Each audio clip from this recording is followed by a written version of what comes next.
Ngomongin soal uang kayaknya nggak ada habisnya ya. Kita semua pasti punya urusan sama yang namanya uang. Tapi pernah kepikiran nggak gimana kalau cara kita mandang kekayaan dan utang itu ternyata ngaruh banget ke batin kita? Nah, hari ini kita akan bedah lebih dalam perspektif Islam tentang masalah ini. Coba jujur, pernah nggak sih ngerasa kejebak di putaran yang sama terus? Kerja, dapat duit, bayar utang, duitnya habis. Terus stres lagi mikirin keuangan, kayak nggak ada ujungnya. Kalau kamu ngerasain itu, tenang, kamu nggak sendirian. Nah, tapi gimana kalau ternyata cara kita mikirin uang sekarang ini, cara modern ini, justru yang bikin kita jauh dari rasa tenang? Yuk, kita coba bongkar bareng-bareng apa sih yang namanya perangkap utang dan kekayaan ini. Lihat deh perbedaannya. Di zaman sekarang, orang kaya itu sering diukur dari seberapa gede limit kartu kreditnya ya kan? Tapi dalam pandangan Islam, beda banget. Utang itu pilihan terakhir, bener-bener buat yang kepepet aja. Nah, yang lebih ngeri lagi, buat orang yang sebenarnya mampu bayar, tapi sengaja nunda-nunda, itu bukan lagi cuma soal lupa, tapi dianggap sebagai sebuah kezaliman. Dan ini serius banget loh, coba kita renungkan sejenak. Betapa beratnya konsekuensi spiritual dari utang. Sampai-sampai ada ajaran yang bilang, bahkan seorang syahid pun yang pahalanya luar biasa besar, dosanya diampuni semua, kecuali utangnya. Wah, ini dalam banget. Jadi ini tuh bukan sekedar urusan angka di rekening, ini urusan ruhani, urusan spiritual. Beberapa sumber bahkan ngegambarin kalau jiwa seseorang itu bisa nyangkut atau tertahan sampai utangnya lunas. Dan nanti di hari kiamat, bayangin deh, amal baik kita bisa jadi mata uang buat bayar utang-utang itu. Jadi ini benar-benar masalah besar. Oke, tadi kita udah bahas sisi gelapnya utang, ya kan? Risikonya gede banget secara spiritual. Tapi, gimana kalau kita ada di sisi sebaliknya? Gimana kalau kita yang memberi utang? Nah, disinilah ceritanya jadi beda 180 derajat. Ini justru jadi peluang spiritual yang luar biasa. Kita semua tahu kan, kalau sedekah itu ibaratnya investasi kita sama Tuhan. Nah, yang menarik, ternyata ngasih pinjaman tanpa bunga ke orang yang lagi butuh, itu dilihat dengan cara yang mirip. Saat kita bantu orang yang lagi susah, terus kita sabar nungguinya, itu bukan lagi sekedar transaksi antar manusia, tapi udah jadi transaksi langsung sama Tuhan. Dan ini nih yang bikin kaget. Coba bayangin, kalau kamu ngasih kelonggaran waktu ke orang yang pinjam uang, setelah tanggal jatuh temponya lewat, pahalanya itu bukan cuma sekali, tapi setiap hari kamu ngasih kelonggaran, pahalanya dihitung kayak kamu sedekah 2 kali lipat dari jumlah pinjaman itu. Setiap hari, ini kan spiritual return yang nggak main-main, berlipat ganda terus. Dan puncaknya ada di sini, ini bukti return on investment paling tinggi. Ada sebuah riwayat yang nyeritain tentang seseorang yang ternyata satu-satunya amal baiknya yang diterima itu adalah sifat murah hatinya sebagai pemberi pinjaman. Dia selalu ngasih kelonggaran, bahkan ngebebasin utang orang yang nggak mampu bayar. Dan cuman karena itu, dia dapat ampunan dari Tuhan. Luar biasa kan?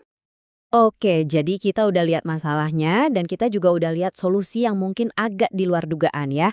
Tapi kalau kita mau benar-benar ngerasain yang namanya kedamaian finansial, kita harus gali lebih dalam lagi. Kita perlu mengubah cara pandang kita soal realitas itu sendiri. Ada sebuah konsep menarik, Al-Quran menggambarkan dunia ini atau dunia itu cuma kayak permainan dan senda gurau. Biar gampang ngebayanginnya, anggap aja semua yang kita kejar-kejar di dunia ini, duit, jabatan, popularitas, itu cuma gema, cuma pantulan suara. Nah, kalau ada gema, pasti ada sumber suaranya dong. Suara aslinya dari mana? Suara aslinya itu adalah dunia spiritual, dunia batin kita yang nggak kelihatan. Itulah penyebab dari semua gema yang kita alami di dunia materi ini. Artinya apa? Artinya pertarungan sesungguhnya buat dapetin kelimpahan itu bukan di luar sana, bukan di kantor, bukan soal tagihan, bukan di rekening bank. Medan perang yang sebenarnya itu ada di dalam, di ruang rahasia hati kita. Disitulah kemenangan atau kekalahan ditentukan. Oke, kalau hidup ini permainan dan arenanya ada di dalam hati, terus gimana cara menangnya? Apa aturannya? Nah, kuncinya satu, kita harus bergeser dari perasaan butuh yang ngejar-ngejar jadi perasaan yakin yang mutlak. Konsep kuncinya di sini adalah yakin. Ini bukan cuma percaya biasa loh ya. Yakin itu sebuah keyakinan yang mantap, nggak goyah sama sekali, terlepas dari apapun keadaan di luar sana. Sebuah kepastian murni kalau Tuhan itu Maha Pemberi. Dan ini pegangannya aku sesuai prasangka hambaku terhadapku. Ini prinsip yang luar biasa kuat. Artinya, realitas yang kita alami itu cerminan dari apa yang ada di hati kita, dari prasangka kita. Kalau kita yakin seyakin-yakinnya Tuhan itu Maha Pemurah, Maha Kaya, ya hidup kita akan mulai mencerminkan keyakinan itu. Ibaratnya penanya ada di tangan kita. Coba lihat bedanya. Kalau kita terus-terusan ngerasa butuh dan panik, itu kayak kita ngirim sinyal kurang ke alam semesta. Dan anehnya, itu justru ngejauhin apa yang kita mau. Sebaliknya, kalau kita punya yakin dan tawakal atau kepercayaan penuh, itu justru menyelaraskan kita sama sumber dari semua kelimpahan. Ibarat anak kecil yang panik lari-lari sama anak kecil yang tenang pegangan tangan bapaknya. Beda kan rasanya? Contoh paling nyata mungkin ada di alam. Coba deh perhatiin burung-burung. Mereka nggak punya kantor, nggak punya tabungan, nggak punya perencanaan keuangan.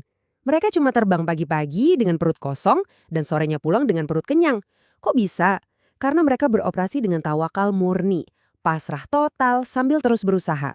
Dan kebutuhan mereka selalu dicukupi. Nah, pertanyaannya sekarang, gimana cara prakteknya? Gimana caranya kita ngoprek dunia batin kita ini supaya dunia luar kita ikut berubah? Ada strateginya. Ini dia, strateginya ada 4 langkah. Pertama, dan ini yang paling penting, jaga dunia batin kita. Setiap hari, coba cek ke dalam diri. Hari ini saya beroperasi dari rasa percaya atau rasa takut?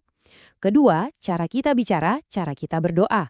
Jangan berdoa dari posisi orang yang meminta-minta, tapi berdoalah dari posisi orang yang yakin doanya udah didengar. Ketiga, hancurkan perasaan butuh dengan rasa syukur. Sebelum minta apa-apa, coba deh syukuri dulu semua yang udah ada, bahkan nafas kita. Dan yang terakhir, keempat, latih kesabaran. Anggap aja doa itu kayak nanam benih. Setelah ditanam ya udah, percaya aja hujan bakal datang. Gak peduli langit lagi cerah banget. Jadi, kesimpulannya sederhana. Berhenti ngejar-ngejar gemanya, tapi mulailah fokus sama sumber suaranya. Berhenti ngejar kekayaan, dan mulailah terhubung dengan sang sumber kekayaan. Kalau kita fokus benerin dunia batin kita, dunia luar pasti akan ngikutin. Nah, pertanyaan terakhir buat kita renungkan sama-sama. Realitas apa sih yang lagi kita ciptakan di dalam hati kita sekarang?